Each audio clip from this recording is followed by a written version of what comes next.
Morning guys, Dave Canterbury at the Pathfinder School.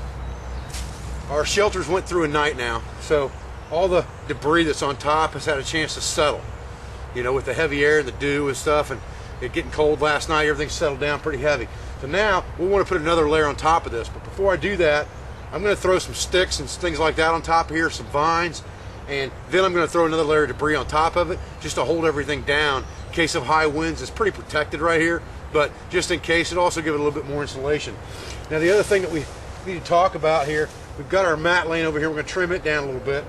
A lot of guys were asking about heating this thing on the inside, and my plan at this point is to dig a small Dakota stove in here and be able to heat the inside of this shelter.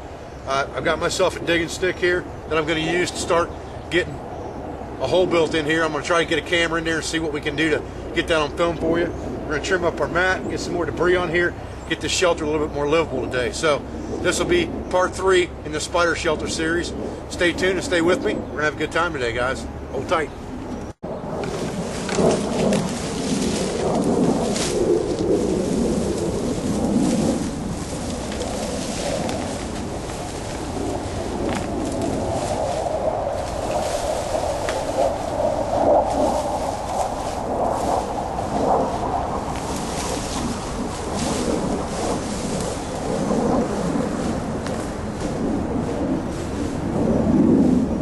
Doing with these vines is just kind of laying them on top of the shelter, sort of like a netting, I guess. It's going to hold this stuff down and on here, and then I'm going to pile on top of that.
Okay guys, now that we got a pretty good layer of vines all around this shelter on top of it, and again, that's for weight mainly, we're going to put another layer of debris on top of this.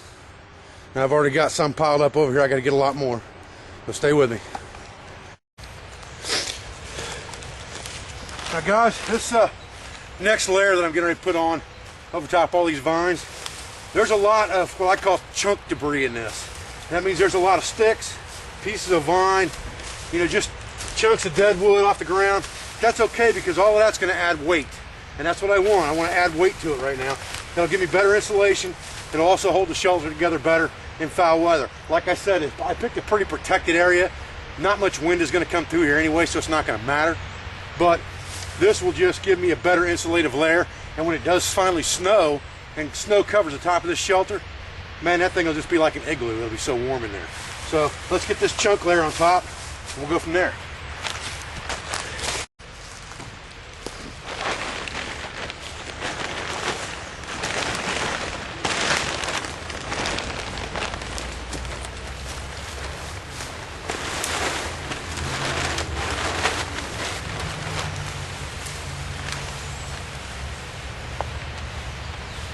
Perfect. Perfect. I love it. Okay. Let's get some more. Okay guys, one of the questions that was asking me yesterday was whether I was going to put leaf litter inside this shelter. And The answer to that is no, and the reason for that is because I'm going to have a sleeping mat in there on the floor. And the fact that I'm going to have a sleeping mat in there on the floor means that I really don't want leaves in there, because I'm going to have a fire in there. And if I have a fire and leaves in there, then I'm just asking for trouble. Right now, I'm just going to trim this sleeping mat up a little bit. And this sleeping mat, bear in mind, it does not have to be, 6 feet long. It has to be long enough for me to lay on it comfortable and keep my upper body and upper torso off the ground. If my legs hit the ground, I'm not that worried about that.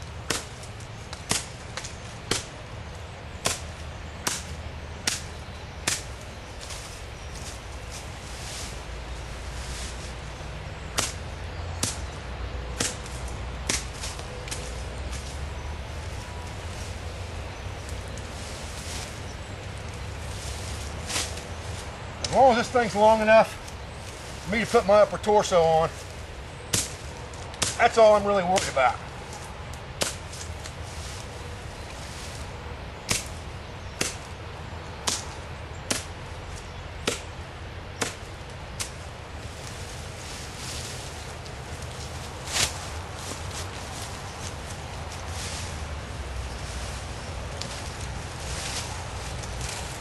More debris for the shelter.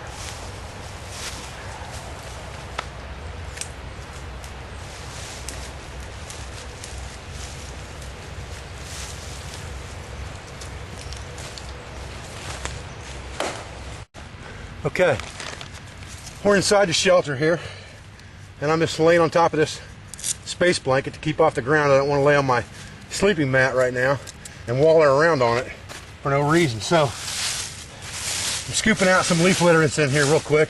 And this belt area right here, I've got the other side of that belt to my back.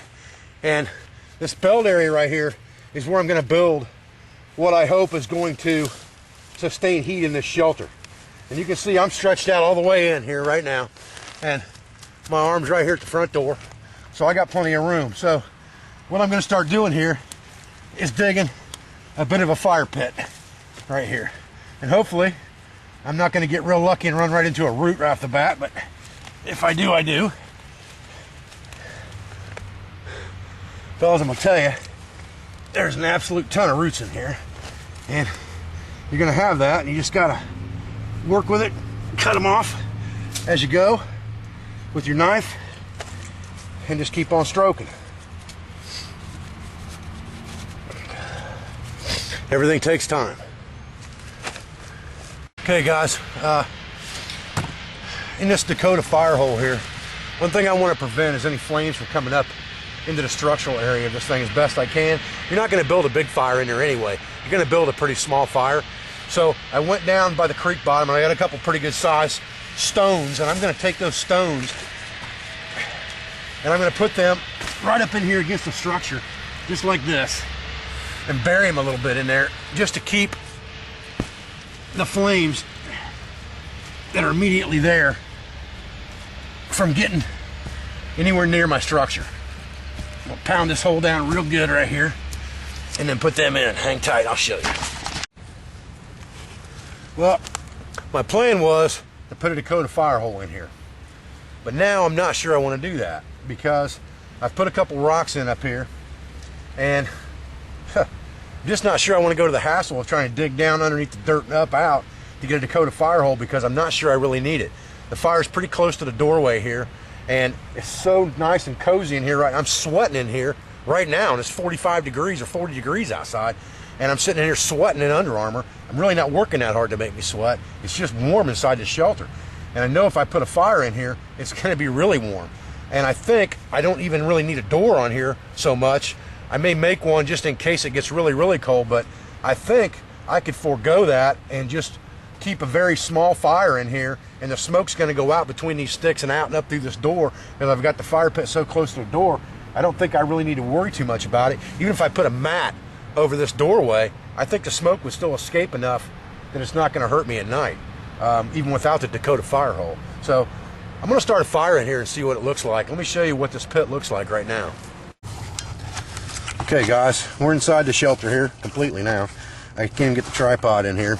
There's only about 3 foot of headroom in here, but there's my pit I've got a couple rocks stacked right up against the walls right here, just to reflect a little bit of heat back in and keep any flames directly from getting right on the walls right there. And the pit's fairly shallow. It's probably only 8 inches deep, but I'm not going to build a big fire in there anyway, and you wouldn't want to. There's a couple other tricks I've got up my sleeve I may show you in another video as far as sleeping in one of these shelters at night. But you can see, you know, back here I'm stretched completely out, and I've still got a little bit of room back here behind my feet. This thing is nice and cozy and warm, and there's no doubt about that. So let me see if I can get a fire started in this pit, and we'll see how the smoke's going to roll in here. I want to smoke this thing out anyway. That's a good thing to do when you build a shelter, smoke it real good to get all the insects and bugs to kind of go the other direction. And here's what we're watching. I want to make sure, I want to see how high my flames are going. I want to keep that under control because you don't want that stuff getting into your roof. So really what I'm trying to do is build a bed of coals down here without getting a high flame. And that takes constant watching this thing. But once you get that bed of coals in there and that heat, and you don't have flame, you can heat this shelter up really, really good. You just got to pay close attention to what you're doing at first. All right, fellas. Here's a view from outside the shelter. Sitting here. Got the fire going. Got a nice bed of coals built up inside there. Got a good 1.5 feet, 2 foot maybe, from the flames to the walls there. I tell you right now, it's getting nice and toasty in there. And funny, I was trying to get the camera in there because I seen spiders just going crazy trying to get out of there. Once I started that fire, it was funny. But anyway, wanted you guys to see this. I'm going to go outside and take a look and see how the smoke's rolling out of the shelter. Okay guys, I think you can see that natural chimney effect where that smoke's rolling out of the top of that shelter right there. It's an awesome sight, guys. I mean, early in the morning, that would just be phenomenal to walk and see that in the woods. I mean, that is just absolutely cool.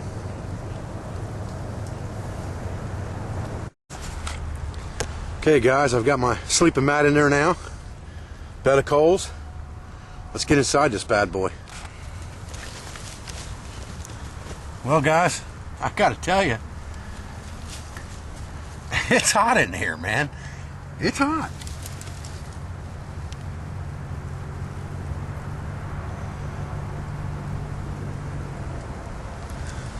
See if I can take this camera off the tripod, bring it inside here so you guys can see what I got. There's my little bed of coals burning in my fire pit right there. Back of my shelter back there, you can see legs stretched all the way out back there. Got my mat right here I'm laid down on. Got plenty of room right here in the front. Got plenty of room for my backpack right here at the doorway. Little area for heat here. Got a small shelf right here. If I decided I was going to cook in here something, I could do that if I wanted to. Got my digging / fire adjustment stick right here and a couple pieces of kindling. And I'll tell you what, guys, this is cozy. This is cozy. Okay guys, I rolled my mat up and laid it to the side of the shelter on the inside. Just kind of waiting for these coals to die down inside before I leave to go edit this film. I thought you guys would enjoy the finish up on this shelter and see the things I did to make it what I thought was a livable type shelter. And you can see now I've piled a ton more debris on top of this thing, on top of the vines and with the vines and more vines, and this is a good sustainable shelter. Back up here a little bit so you can see it a little bit better from the outside.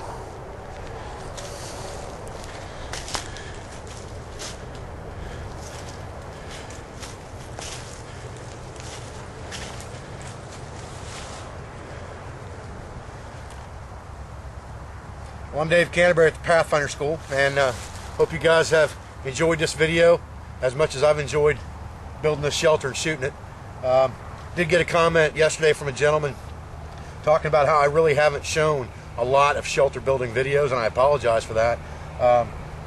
I guess I figure sometimes shelter's kind of a no-brainer, but it's really not. You know, it's important. It's as important as fire, and I concentrate a lot on fire in my videos and at my school.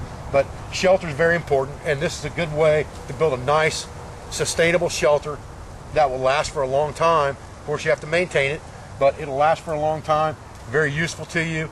It's very stealthy in the woods. It's well camouflaged. If you use it for a hunting camp or something like that, it works out real well for that. So I really appreciate your support. I'm glad I can keep shooting videos for a little while longer anyway, and I'll enjoy doing that for you guys. So stay with me for the next video. Thank you very much.